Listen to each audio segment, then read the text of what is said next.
Hi everyone, welcome to today's lesson. It's going to be the first lesson of this new term. Still going to be following on from drawing, so last term we worked on a 6-week long course of figure drawing. We're going to go back to sort of basics with drawing with this lesson just to get us back into the new term. Just a short sort of one-off lesson, and we'll be covering thumbnail sketching. So basically thumbnail sketching is a really simple way to try to note down ideas for drawings, or they can be used as a sort of initial starting point when you're producing something from life. So that could be a portrait or a figure drawing, it could be a landscape. They can also be used for both abstract and representational work. So they're a great little kind of tool to have in your work that you can go to if you need to try to figure something out visually without trying to spend a long time on it. Basically, they can kind of iron out issues with drawings or direct you in the right way when you're trying to figure out what kind of scene to paint if you're working outdoors in a plein air setting, or if you're setting someone up in a portrait study or as a figure study, or if you're arranging a still life. They're really useful for those sorts of situations because they allow you to really quickly test out different compositions and proportions, because you keep everything very simple and you keep everything quite small. So if you were doing a bunch of studies and they were sort of double-page studies or full-page studies, it's going to take you a while, at least maybe half an hour or something, to get even a quite sketchy drawing done. Whereas thumbnails are tiny. They're pretty much the reason they're called thumbnails is because they're meant to be really, really small, like your thumbnail. We'll do them a little bit bigger than that, but I mean, you could do a thumbnail that is that small, and it would be really quick to do. But we're going to be working slightly larger and just doing a lot of them. I'll show you kind of different approaches.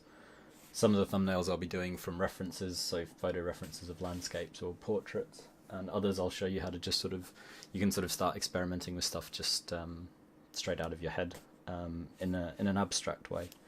The other way that they can be used is in kind of imaginative work. They're typically used by concept artists or illustrators when they're coming up with some kind of fantastical scene, or even a reasonably normal scene, as a way to kind of create a rough composition that they can then place things into. So if you're not actually working from a real landscape, then you can do anything you want, obviously, because it's based on your imagination. So it's good to start with a very strong composition. Likewise, if you are working from a landscape, it's good to use a thumbnail to find what the strongest possible composition is that you could get from a particular scene. So I'll get started and just show you roughly what size they'll be, and I'll go through how they work as we go. I'm just using pen. You can use any medium you want for a thumbnail, so you could even do them in paint, but it's fairly straightforward just to start in pen. So they're going to be really small, the ones that I'm doing. You can rule your boxes or draw them freehand depending on what suits you. The lines don't have to be super straight, it's just to give you some kind of guidance in terms of what composition the whole scene is going to be. I recommend doing a variety of different shapes, so I'm doing some rectangles, some that are more square, varying the size a bit, some that are very long or very tall. The reason for this is if you did all of them exactly the same shape, you can't really compare possible compositions. So supposing that I was sitting in a particular location doing a plein air piece, or I had a portrait model sitting in front of me, and I wanted to figure out the best possible pose. If all of the proportions are identical,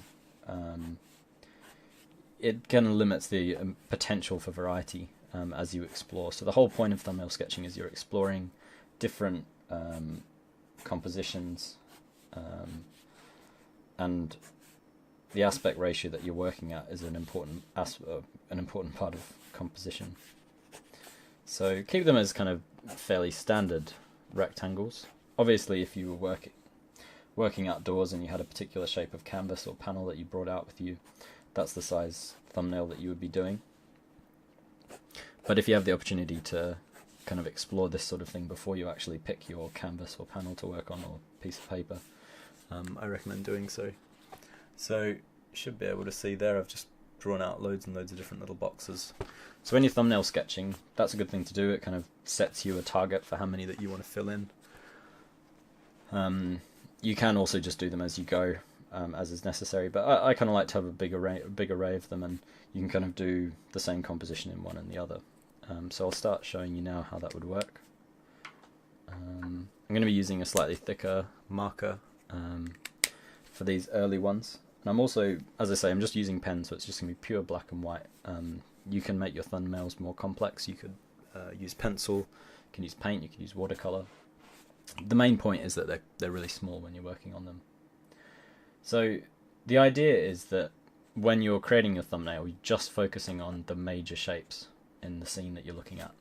So almost like you're really blurring your eyes and you're just looking at the big values, the big value differences that create the overall sense of the composition. So if we begin with something completely abstract, I could draw a shape, something like that, on my piece of paper. Maybe add it into a little bit, and then just fill it in as a black shape.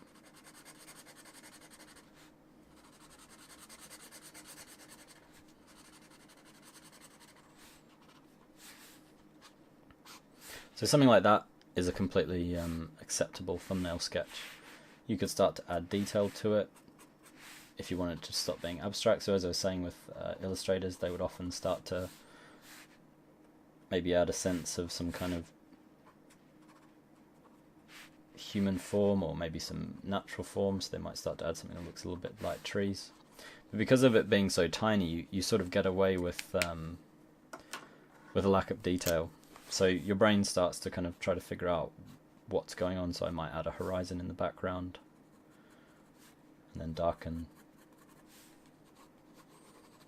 that background. I might add some sort of sense of cloud shapes or something like that. So it's a very abstract set of shapes, but you start to see something of a scene emerging. And you can obviously, as I say, add more or less to them however you see fit. You could also start with something a bit more concrete. So I might say I'm drawing a little hillside, and I've got this little outcrop of trees. Shade them in dark, because trees are usually a reasonably dark aspect of the landscape.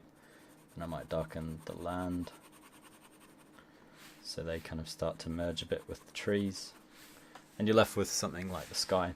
Now again, you could start mapping in clouds, lightly draw in something for the sky, and you've got a pretty kind of typical pastoral scene. Now, if I like this scene, so I like the clumping of the trees or the particular shape of the clouds, something like that, but maybe I'm not entirely happy with the composition, I could pick a different box. So I could use the same composition or the same subject, but vary the composition. So let's say we're working on a horizontal rectangle, kind of stocky rectangle. We can try the same scene with a vertical rectangle. So block in the same trees. Once again, darken the land, then copy a similar sort of cloud shape, block that in. So I've now got two options. Say I had a panel, and this was the scene I was looking at outdoors. I like those trees, I want to paint them, but I don't know exactly how I want to compose it. In about 20 seconds, I've now got two reasonably clear kind of senses of what the composition will look like, and I can choose which way I want to tilt my canvas or my panel. Just move it a little bit closer so you guys can see. Tilt the screen up a little bit just so you can see how it works. But yeah, that's pretty much the level of detail. If I was doing thumbnail sketches, that's about... trying to control my camera. That's about the level of detail that I would typically go for when working on them. Might actually just change, zoom in a little bit.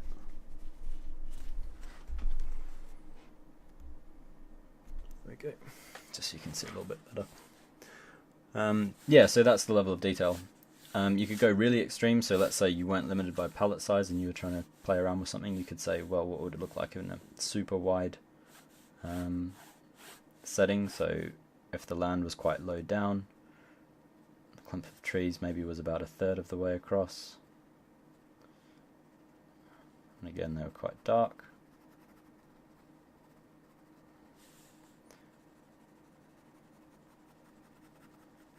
The land was dark, but not quite as dark.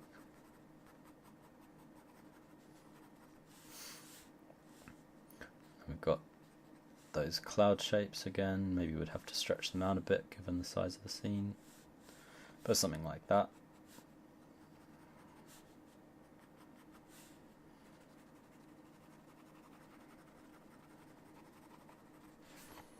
Let me go back to this.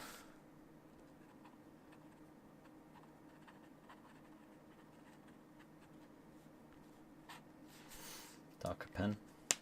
So again, it's essentially the same scene. We're capturing the same information. We're just arranging it in a different way. And I've now got a third possible option when I'm working. Another thing that you could start to vary, say, in just a basic landscape. It's interesting to work with just a basic landscape because it seems like, well, all I could possibly do is this. But as you can see, there's loads of potential for variety. Let's say I picked another vertical box, which is slightly taller. I could look at what would happen if I put the trees really high up. So they might be here somewhere, shade them in. If I did that, I would probably just get the cloud, and then I'd have loads of land dropping down below. So again, it makes a completely different composition. By exploring this sort of thing, you can actually learn quite a lot about composition. So if I did that with this scene, but in another one I put the ground really low down in quite a tall canvas, just I'll explain the difference. So put that there, then we've got our clouds. They'd have to be a different shape. Sky slightly darker than the cloud.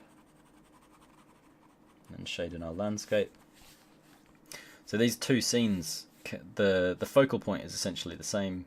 Possibly the cloud becomes a focal point in this larger, this piece where the landscape is dropped down, but the trees remain an important aspect of both pieces. In this one, there's a sense that we're looking up at the trees. The land becomes a bit of a focus, but also the trees feel like they're elevated in a certain way. Whereas in this piece, the trees are very low down. You feel like there's this massive space above them. They're kind of pushed down to the bottom of the piece, which gives a certain grandiosity to the scene. The sky is really expansive and you can see really far, whereas this one feels more intimate. So just by shifting something like that, you start to really vary the composition.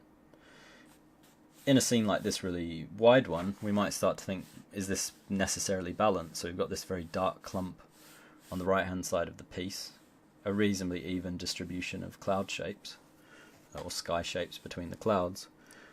Does that mean that this edge of the piece feels empty? It feels almost like it's tipping to the right a bit. So you could then possibly find or place a tiny little bush, something like that, just on that far left edge, just to create a certain sense of balance.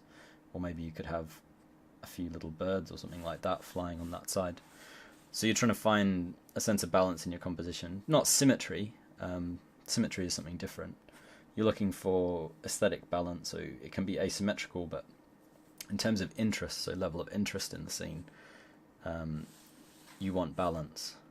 Funnily enough, lots of small dots that are kind of separated by a lot of white space balance quite well against a large dark mass. So that mass is kind of one thing. It's quite weighty and it's quite close to the edge of the piece. But it can be balanced out by just tiny little dots hanging in white space because they're quite eye-catching, the contrast.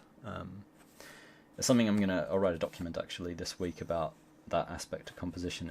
It's a simple little sort of tool, but it's very useful for a lot of different types of composition. So that's landscape. The same thing would apply to working in a portrait. So particularly this placement, the vertical placement in a portrait. So let's say you were drawing a portrait of someone and they were sitting in a fairly regular way. So they maybe had their arms folded or something like that, sitting on a chair.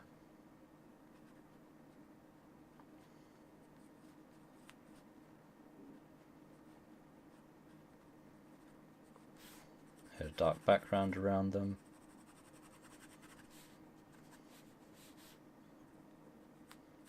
So they're wearing a tie or something. Doesn't matter too much exactly what they look like. So the head's quite high up in this scene, which kind of elevates the figure, possibly a bit too close to the top. So if I was to actually paint it, what I might do is, and this is something you can do with thumbnails as well, might extend the top of the thumbnail a bit, just to give it a bit more room. Then crop off the bottom and just reinforce that. So you can see through the thumbnail, I can immediately see that doesn't really fit. It feels like he's cramped up at the top. Likewise, if I was to place a figure really low down in the scene, let's say it's the same very loosely sketched in guy. We've got his tie and his arms coming down here. There's this huge expanse of dark above him, and this is an extreme case of pushing a figure down in the bottom of the scene. But you'll notice it as you work. These sorts of things will happen. You'll get a sense that there's just too much space above this figure. So again, I would have to maybe say, well, cut the top off there, and I have to find a bit more room down here, try to get him balanced in the scene. Probably most of you are aware of the general rule of thirds. So there's a rule that if you place important aspects of an image at the sort of third divisions, both horizontally and vertically. So in this portrait, the way that I adjusted it, I ended up just inadvertently or subconsciously placing the eyes in the third line, the top 2/3 of the image. Hands roughly sit at the bottom 2/3. This piece again, not quite 2/3, and it probably doesn't feel quite as good as the other one. It's something that you can break the thirds rule, but again, probably there. You can see the thirds in that very long vertical piece became relevant. So it's definitely something that we tend to do naturally, so you'll probably get a sense that something doesn't feel right compositionally when you're working. But you can sort of adjust things forcefully into the line of thirds, and you'll find it generally makes things work roughly okay. If you're struggling with a composition, the rule of thirds is a good thing to fall back on. But there are other ratios you can use, as something called the golden ratio, and then there's lots of square roots of rectangles which are commonly used in classical art and modern art as well. You could look at compositions of work by artists like Mondrian, very geometric, or Kandinsky, where even though they're not at all representational, there's still a very definite sense of composition going on, and a lot of deliberation about where they place objects, and that's just as relevant. Thumbnails are just as relevant to that kind of work as it is to figurative work. So as I said, when you're first placing kind of lines in a thumbnail, there will be different kind of arrangements that work better than others. So if I really cramped that up into a corner, that same shape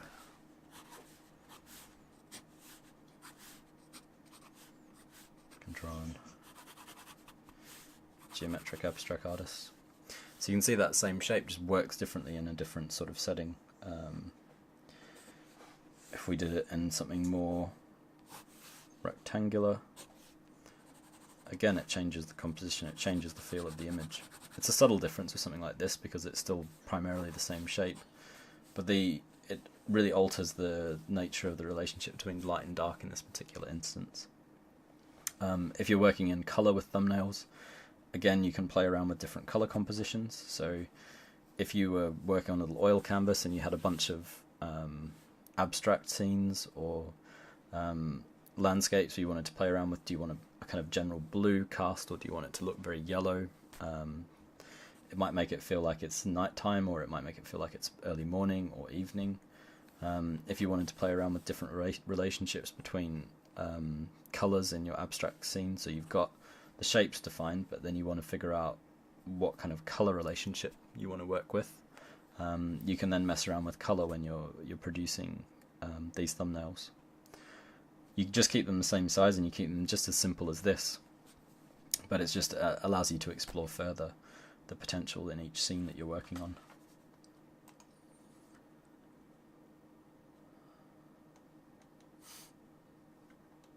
The other thing you can do as you're working, so I mean I've been talking about all of these different thumbnails and why I think they work or don't work. You can keep notes, so you might make notes of, well, this happens to fall in the third line, do I want it to be like that, do I want it to be so conventional? You can make notes about when I was saying that it creates a different sense of the scene, so this feels grander, excuse my really scribbly writing, and this feels kind of more intimate as a scene. So you can kind of keep notes as you're working. Makes you sort of, partly it makes you think a bit more about each particular scene if you're writing about them as well. You could write notes about trying to find balance, like I said in this piece. You can make notes about colours.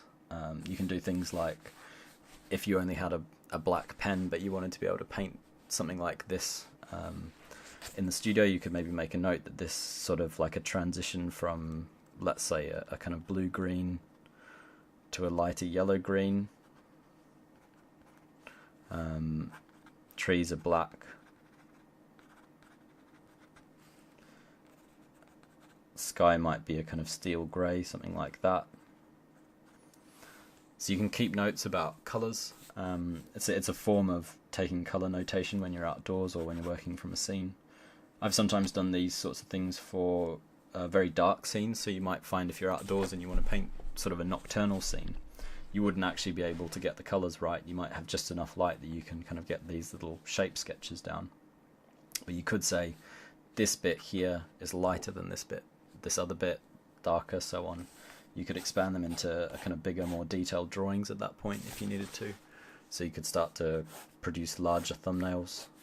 That's the other thing you would do, so you might pick one particular scene that you like. So if we go back to that initial set of trees we were looking at, you have a little bit more room.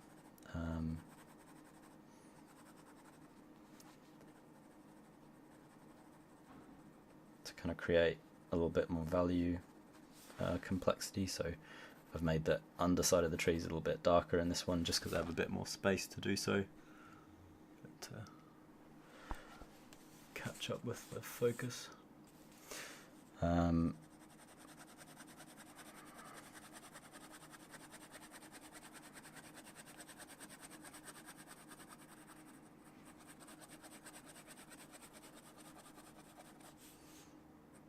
might notice that the ground is just a little bit darker underneath where the trees are. Maybe they're casting a sort of suffused shadow. Might put in some of those little shrubs that we had in the last composition. And then again block in those shapes for the sky. Can add a slightly more specific value for the sky. Can maybe start to just very faintly give some form to the clouds. So you see, even with a slightly more detail, just starts to kind of develop the idea a bit. It would be easier to do so if you're working in something. If you're working in biro, it gives you a little bit more sort of tonal complexity, or you could maybe switch to pencil or charcoal at this point, and you could really start to get into more complex value systems. So you could start to actually develop form in the trees or in the clouds, particularly. That hopefully gives you a good idea of how you'd go about doing this sort of stuff. Just to kind of round out, we've done some abstract portrait and landscape. We could maybe look at, if you were messing around with still lifes and you knew that you had a particular set of objects, so let's say you had an apple and you had a vase, some flowers coming out of the vase, maybe a knife, a random assortment of objects, and you knew that your light was coming from the left-hand side.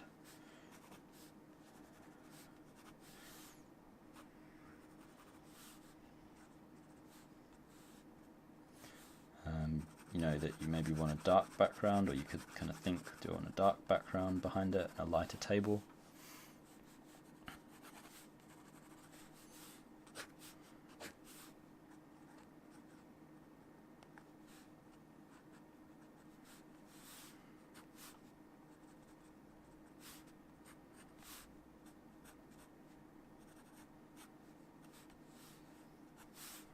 might have a little bit of a tone running along the table as it kind of goes towards the lighter section. So you can see quite quickly I've kind of got a still life scene mapped in, just with 3 objects. So again, you could mess around with the possible composition. So maybe you'd again have the table behind, but this time, if you're working in a vertical composition, you would obviously have to arrange things in a different way. So the apple would have to maybe be a little bit closer if it wants to stay in the scene. You could get the knife to run a different way, but then keep your lighting the same, so they'd be casting a shadow like this. Maybe this time the apple casts a shadow on the handle of the knife. Because it's taller this time, you might be able to see more of the flowers that are sitting in the vase.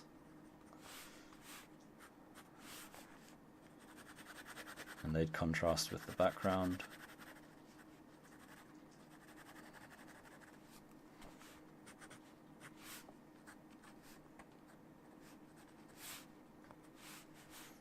Again, you might have a little bit of a tone for the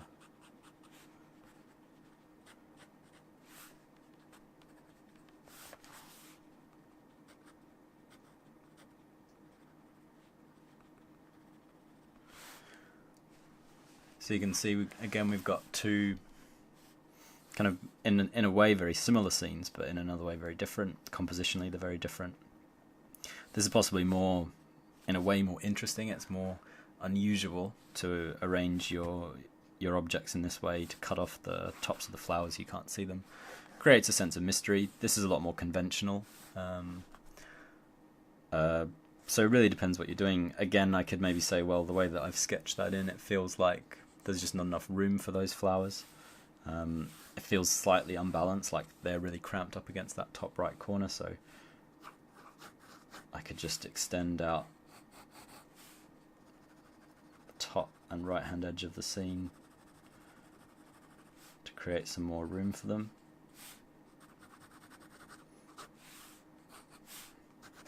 And already I'm happier with that composition. But yeah, that's pretty much it. Hopefully you guys get the idea. It's a really straightforward, it's not even quite an exercise, it's more a tool that you can use as you're working.